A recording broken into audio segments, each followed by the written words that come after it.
Begalinė taurė Bengalijoje, ten, kur tigrai akli ir kurti.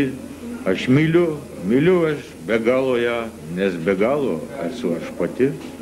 Leopardą nukovus bevelijų, kol gyvybė žiauri ir gaji. Išmylėt tavo dukrą Bengalijoje. Aš ne moteris, moteris ji. Mano šlaunys kas naktį spiruoklinas ir viliokės vijokliai nauji. Mano artime, koks tu man tolimas, kai ne tu mane imat, o ji. Tai poruojasi gulbės nekaltos apvalioj pilvo Lesbos saloj. Tai mielasis nukautas ir baltas guli vyro žydroj pasaloj.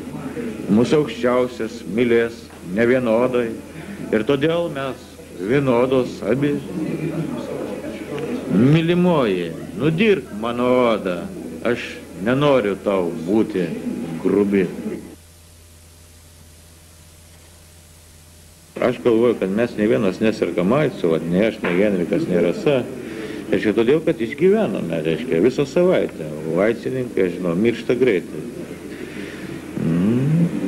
Aš manyčiau, jeigu mes nesergam aicu, reiškia, mes esame sveiki. Rasa, pavyzdžiui, aš norėčiau jūsų paklausti, ar jūs sveika? Nu, aš įtariu, kad taip. Jo, o Henrikai... Ko gero taip, bet aš pamenu tavo genialius žodžius, kada sakei, kad AIDS yra ne liga, o šiaip dvasinė būsena. Manyčiau, kad taip, reiškia, nes kiekviena liga prasideda nuo dvasinės būsenos. Tarkim, jeigu mano mintys yra liūdnos, aš galvoju apie pinigus, apie politinę santvarką, aš galvoju, reiškia, pavyzdžiui, ar aš gausiu šiandien išgerti, aš manyčiau, kad tai gali būti pirmieji AIDS požymiai. Sveika dvasia suformuoja sveiką kūną, kaip sakė graikai. O lygos priežastis visą laiką slypi dvasioje. Todėl manyčiau, kad AIDSas nėra fizinė, o dvasinė problema mūsų pačių. Vyksta įnirtingas seksualinis mūšis lovose, bromose ir panašiai. Ką aš noriu pasakyti tuo?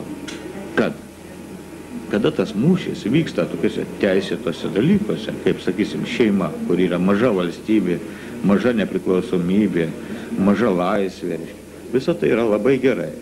Toliau, jeigu mūšis vyksta bromose, tai yra, atsiranda, reiškia, rizikos laipsnis, reiškia, kadangi, apšvietimas yra netoksai, kaip dabar, prieš kurį mes sėdime, bet tamsoje, kaip sakoma, kaip aš verčiau vieną tokį Balio Savojoje eilutę, libretą operos, kuris dabar vyksta muzikiniam teatre, sutemus, puikus sutemus būna vaikščiot lietai, sutemus damos daros gražios labai.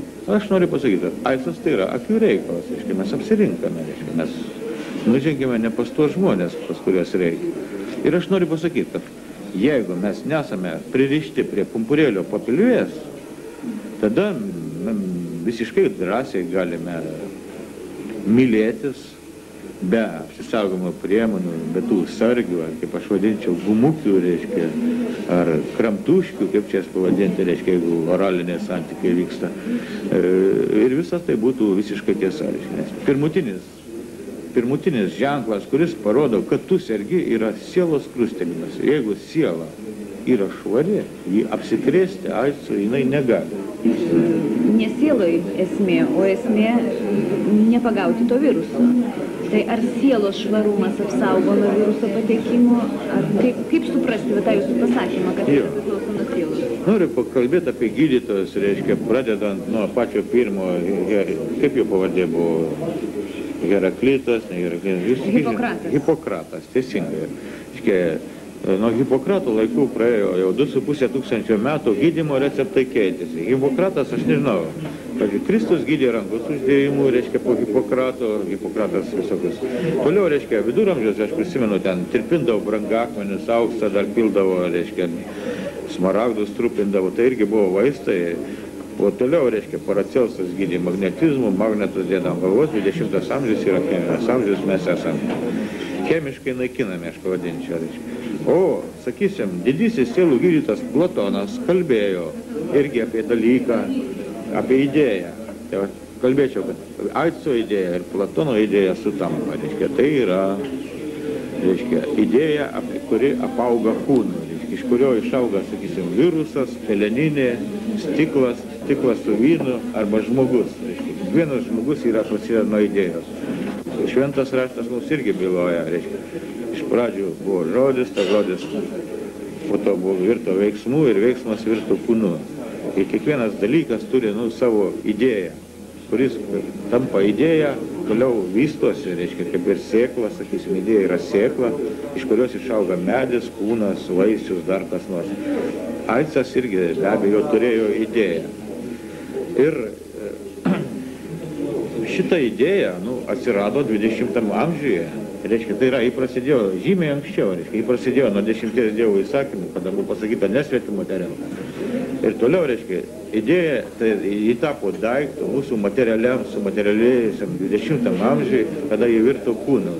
Žinome, teisingai, nuo aico miršta žmonės. Bet niekas mes nežinom iš tikrųjų, kas yra aicas, kas yra vėžys, tarkim, kas yra kepenų cirozė. Į šitą negalime atsakyti. Aš manyčiau, tai yra idėjos pagimdyti tokie griovikliai, kurie įsibrauna į mūsų kūną, tai jie yra svetimi kūnai, kurie ateina į sveiką sielą.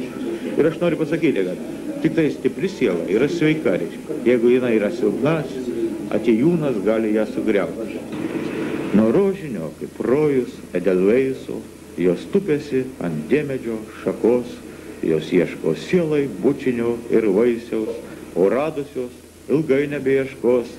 Per žemę velkas šilko peniuarai, standėja bokštai varpinių, kai jos bejėgės ginus savo buduaros, namus aristokratiškos gaujos.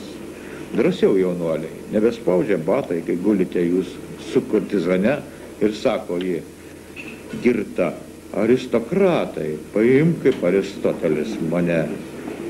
Į porceliano vazų vidulėjas košmarai iš galvutės virš makšties.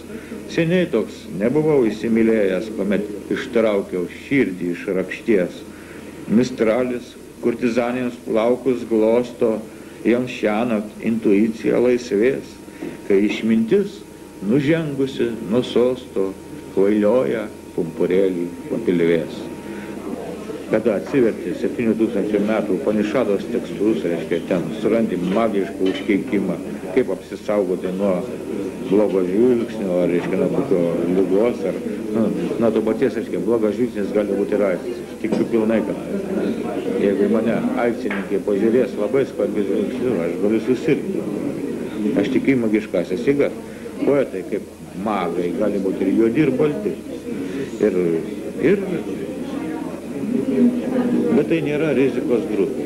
Tai yra, kadangi tai yra kūryba. Kūryba yra gimimas. Gimimas, reiškia, yra mūsų išlaisvina, reiškia, nuo nuodėmių, reiškia, mes pratęsiam save į ateitį. Todėl aš nemanyčiau, kad poetai priklauso aico grupėje, nes jie yra kūrybingi žmonės. Gintarai, dabar aš pasakysiu, reiškia, jūs ne rizikos grupė, jūs poetai, bet tokie eilėraščiai masiai Lietuvos žmonių yra nepriimtini, nors mes naktį visą tai rodome. Jūs sakys, klausyk, kokius jis ten pumpurėlius rašo, apie kokias papilves jis ten rašo. Ir dar baisesnių žodžių čia yra. Masė žmonių Lietuvoje to nesupras. Tas Patackas negana to, kad dar maukė vyną, bet dar jis tvirkina mus televizijai skaitydamas šlykščias eilės, būtent šlykščias. Kaip tu galėtum apsiginti? Galiu apsiginti labai tokiu, įdomiu, istoriškai geografiniu palyginimu. Norėčiau. Lietuva yra paskutinis krikščionybės ir katalikybės forpostas Europoje. Mes apsikrikštinom vėliausiai Europoje. Ir todėl mus pasiekė, pavadinkim, patys pirmieji krikščionybės daigai, kurie buvo sudygę prieš, sakysim, 2000 metų. Todėl, kad mes gyvename kol kas dar platoniškame pasaulyje, aš pavadinčiau. Lietuviai yra naivus ir kvaili idealistai. Tuo tarpu, kai vakarai jau seniai apsikrėtė Demokrito idėjom, kuris buvo. Ir aicu taip pat. Jo. Bet tai galbūt mus tai ir gelbsti nuo aicu, mūsų idealizmas ir platoniškumas. Bet aš noriu pasakyti, kad mūsų visuomenė yra per daug puritoniška.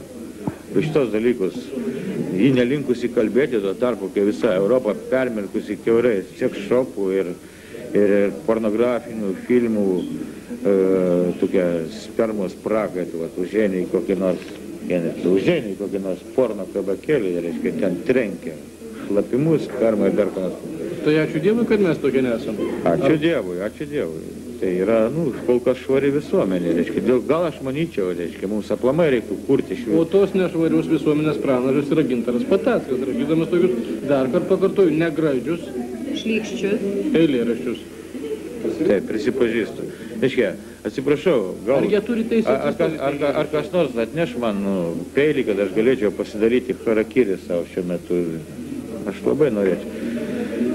Turi egzistuoti šitie dalykai visuomenėje. Todėl, kad mes dabar, reiškia, kada sugriuvo geležinė uždanga, tai yra kontaktas tarp rytų ir vakarų. Reiškia, ir jeigu vakarai mums siūlo savo supūsę, antrarūšę, nudėvėtą, išėjusią iš porno produkciją, mes prieš juos galime kovoti šviežiais poetų posmais. Mes galim pardavinėti tyro Lietuvos orą, mes galim keistis į vakarus, reiškia, savo idėjas, naivumo savo idėjas, kurios pradėtų naikinti vakarietišką aidsą, besiskverbiantį į mūsų visuomenę.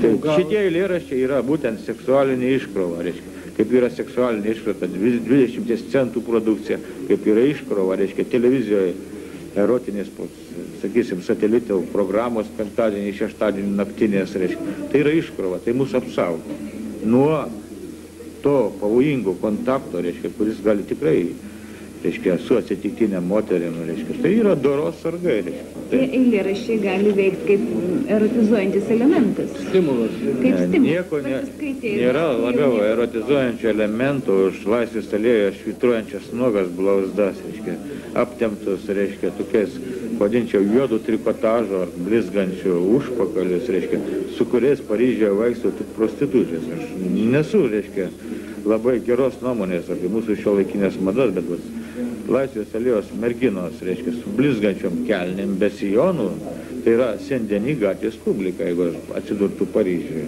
Ir šitos visos, reiškia, šlaunys, blauzdos ir papai, reiškia, išversti per dekoltę, erotizuoja labiau negu mano eilėraščiai. Kas veda vyrą į gatvę, reiškia. Vyrą į gatvę veda didelis pinigų kiekis kišenė ir spermos porcija susikaupusi, reiškia, jo organizme. Dabar, kada jis, reiškia, jeigu iš šitos eilėraščius perskaito, aš manyčiau, kad jo spermos porcija sumažėjo truputį. O jeigu jis dar nusiperka mano knygą, reiškia, ir pinigų kiekis sumažėjo, jis darosi nebe vyras. Reiškia. Todėl, jeigu jis darosi nebe vyras, vyriškumą jis gali tik įrodyti šeimoje, o ne gatvėje. Šeima yra tas dalykas, kuris mus apsaugo nuo aids. Aš manyčiau, kad aids problema būtų, sprendimas būtų ne išradinėti vakcinas, o stiprinti šeimas.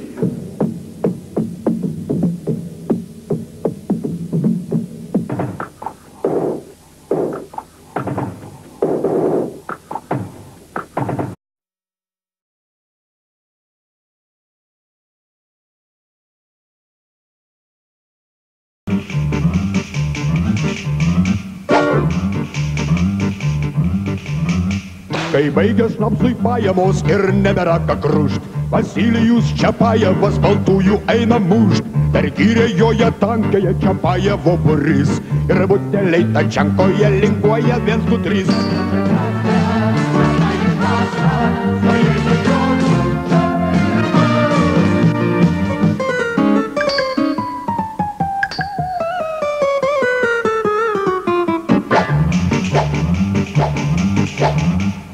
Vėl Pinskočica užtraukia jie bosų ir Anka Pulemiočica jiems pritarė visų. Kam pat pastatęs kojinės Čiapajevas sustos, už armiją raudonąją įkaldamas baltos.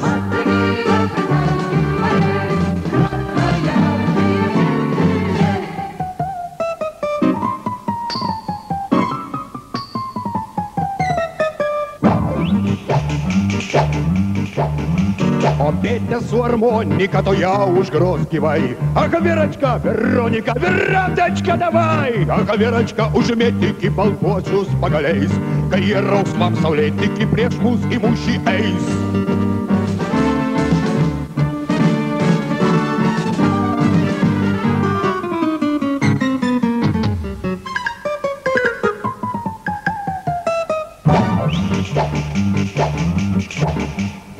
Anuška, ach, angelė, tu turtuvų krūties, akis išdurus vrangeliui, paimk jį ant danties, jums Pėtė ir Vasilijus tik ačiū pasakys, nu, a paskui Laimilijus Čiapajevo būrys.